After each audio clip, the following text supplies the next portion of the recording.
University मासूमियत लेकर जिम्मेदारी सिखाती है। अम्मी ने ये कहा था, से लेकर अम्मी बनाती है। हार देकर हमको जिताती है, ये हर दिन किसी ना किसी को रुलाती है। सीनियर और जूनियर के असली माने ये हमको पहली बार सिखाती है। टीचर से डरकर और दोस्तों से लड़कर हमारी हमसे पहचान करवाती है। हाँ, दुनिया नहीं है मगर दुनिया का अक्स है। जो निकला है यहाँ से वो लड़का या लड़की नहीं, शख्स है।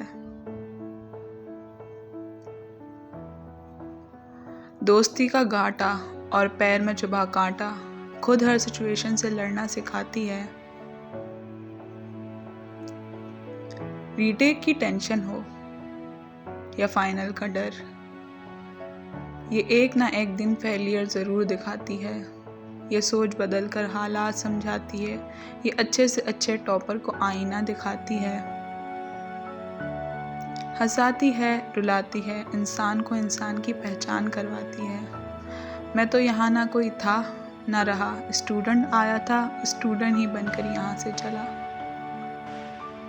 मगर वादा है नाम ना डुबोऊंगा, अगर दाग लगा इस पर तो अपने खून से धोऊंगा। यहाँ आया था पहचान बनाने, यहाँ की पहचान बन जाऊंगा।